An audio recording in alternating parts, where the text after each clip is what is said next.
दिल्ली सरकार के द्वारा लोगों को राहत देने के लिए राशन से लेकर के अन्य जो योजनाएं शुरू की गई हैं उसमें जुट रही भीड़ और इसके साथ जो अव्यवस्था है और जो जगह जगह लोगों के भीड़ इकट्ठा होने का जो सिलसिला है, उससे एक बार फिर ये सवाल खड़े होते हैं कि क्या अगर दिल्ली के लोग इसी तरीके से इकट्ठा होते रहे, इसी तरीके से कोरोना के गाइडलाइनों का पालन नहीं करते रहे, तो तीसरी लहर की संभावना और बढ़ जाती है। ऐसे में आज हमारे साथ बात करने के लिए हैं रोहिणी वार्ड 24 से भारतीय जनता पार्टी के वार्ड अध्यक्ष विनय त्यागी जी, जिनसे बात करते हैं कि त्यागी जी कैसे देखते हैं आप अनलॉक सेकेंड को और इसके साथ जो दुकानों के आसपास जो भीड़ जुट रही है इस व्यवस्था को। सबसे पहले तो दिल्ली मेल और जो भी लोग ये वीडियो देख रहे हैं उन सभी को मेरा नमस्कार।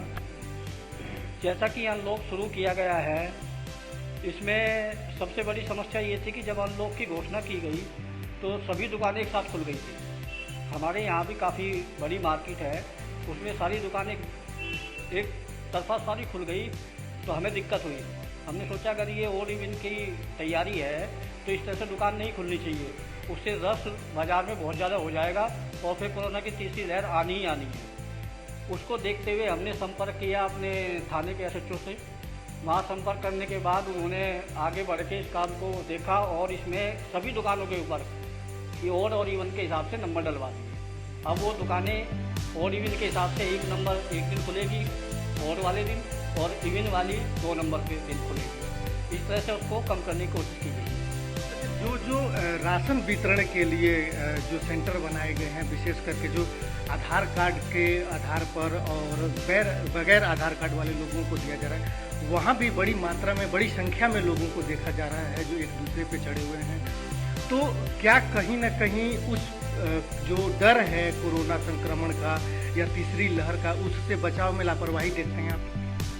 जी, जो राशन की दुकानों से मिलता है वो दिल्ली सरकार के द्वारा दिया जा रहा है। जो राशन आधार कार्ड के द्वारा आम पब्लिक को मिल रहा है, गरीबों को मिल रहा है, वो राशन केंद्र सरकार द्वारा भेजा जा रहा है। उस राशन में भी धांधलीबाजी हो रही है। वो राशन देने के लिए कुछ टोकन बांटने का सिस्टम बनाया गया है केजरीवाल सरकार के द्वारा, उसके कार्यकर्ताओं के द्वारा। उसमें वो क्या कर रहे हैं कि सिर्फ टोकन जो वो 70-75 टोकन शायद देते हैं एक बार में, वो सिर्फ अपने कार्यकर्ताओं को दे रहे हैं। आम पब्लिक वहाँ जाती है और भीड़ इतनी जुटती है कि जिसकी आप गिनती भी नहीं कर सकते। 200 से 300 की संख्या मिनिमम वहाँ पे होती ही होती है और वो एक दूसरे से टच होते हैं, चिपके हुए होते हैं। अगर दिल्ली में तीसरी लहर आती है तो उसके लिए इस तरह की व्यवस्था को देखते हुए पूरी तरह से केजरीवाल जिम्मेदार है। अच्छा, क्या इस तरह की जो व्यवस्था आप लोग देखे, क्या आप लोगों ने इसका संज्ञान लिया और अपने स्तर पर इसे दुरुस्त करने के लिए या उस भीड़ को नियंत्रित और संयमित करने के लिए आप लोगों ने कोई कदम उठाया? उस भीड़ को हमने पूरी दिल्ली में कई जगह देखा और इसको देखते हुए हमने अपनी पार्टी में चर्चा भी की है और उस पर बात भी चल रही है। मैं तो अपने आदरणीय प्रधानमंत्री जी से निवेदन करूंगा कि ये जो राशन प्रक्रिया केंद्र सरकार द्वारा भेजी जा रही है, इसको राज्य सरकार को ना देकर अपने निगम पार्षदों, अपने विधायकों या विधायक प्रत्याशी जो रहते को या भाजपा को, उनको देना चाहिए, जिससे कि सारी जनता को एक समान तरीके से राशन बांटा जाए। जो बीमार नहीं थे, जो रोज़ कमाने खाने वाले या जिनके पास बहुत बचत नहीं थी, ठीक ठाक कमाते थे, वो लोग भी बहुत परेशान रहे आर्थिक रूप से खाने पीने को लेकर के और अपनी अन्य ज़रूरतों के लिए।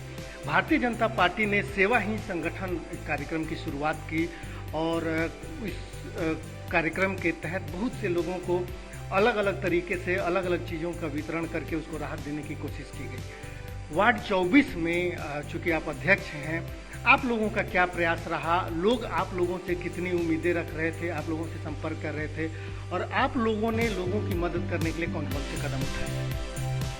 पिछले वर्ष भी जब कोरोना आया था तो हम पूरे वार्ड में हमने लगकर पूरी मेहनत से काम किया था और इस बार भी जब कोरोना आया तो लोगों को समस्याएं होती हैं। जो रोज़ के कमाने और खाने वाले हैं उनको दिक्कत आएगी ही आएगी, वो कितना भी कर ले। और इस एक साल में जहाँ तक मिडिल क्लास परिवार का मैं सवाल है, मैं उनके बारे में बोलता हूँ, वो इस तरह से टूट गए हैं इस एक साल में कि उनको देखने सुनने वाला कोई नहीं है। वो किसी से राशन तक नहीं मांग सकते किसी से कह नहीं सकते, तो वो सबसे ज़्यादा परेशान मिडिल क्लास है। हमारे पास अलग अलग तरीके से लोगों के फ़ोन आए, वो फ़ोन पे ही कह देते थे सर कुछ राशन चाहिए मिल जाएगा, और ये किसी से कहना नहीं। मिडिल क्लास की हमेशा से ये दिक्कत रही है कि उसको कोई भी पार्टी कोई भी हो वो पूछता नहीं है।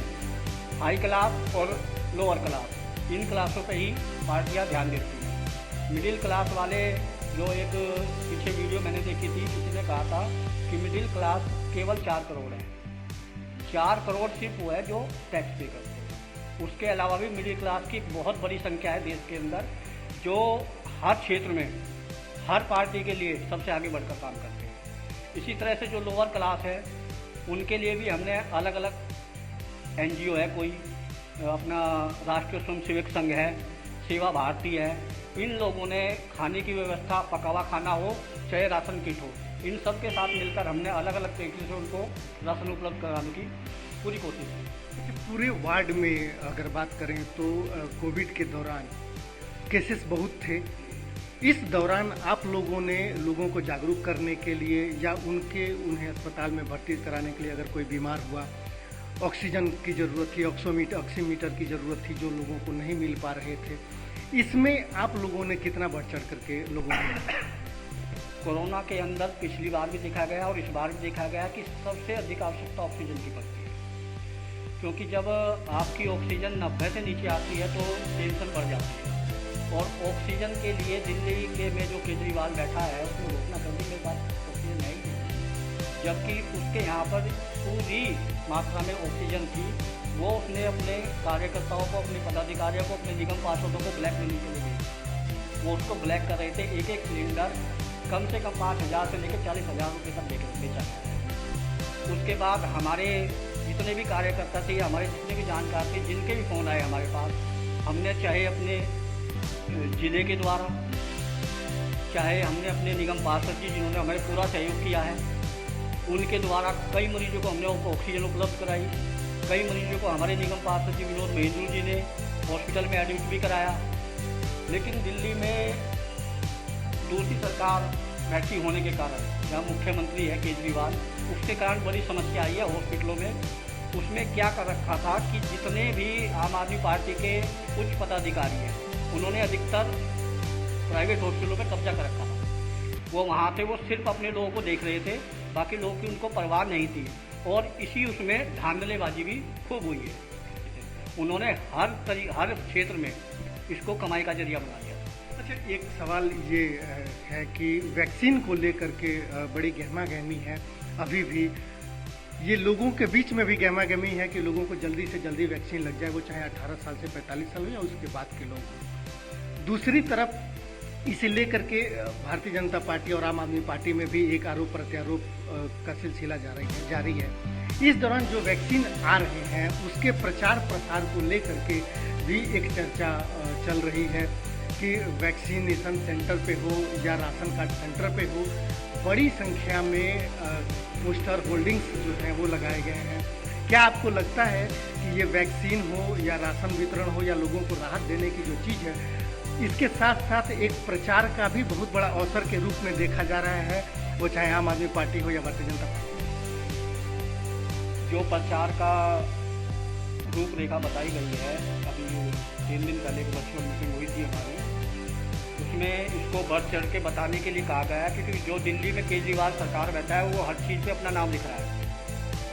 इसलिए ये प्रचार करके जनता को बताना चाह रहे हैं कि ये सब कुछ मोदी जी द्वारा किया जा रहा है, इसमें केजरीवाल का कोई लेना देना नहीं है। ना उसने पहले जनता के विषय में सोचा, ना वो आगे सोचेगा। वो आपको फ्री बिजली पानी दे दिया, इसके अलावा उसके बाद देने के लिए आपके पास कुछ भी नहीं है। जो वैक्सीनेशन होगा 21 मार्च से दिल्ली में स्टार्ट हो जाएगा, उस 21 जून से शुरू हो जाएगा, और वो 18 साल से ऊपर सभी के लिए माननीय प्रधानमंत्री मोदी जी ने फ्री कर दिया है। क्योंकि केंद्र सरकार ने, ये राज्य सरकारों ने पिछली बार जब अपने हाथ में कमान रखी थी मोदी जी ने, तो सब ने उस बात से वो दिखाई थी कि नहीं, हमारे हाथों में होना चाहिए। इस बार मोदी जी ने यही देखते हुए सब कुछ राज्य सरकार के ऊपर छोड़ दिया।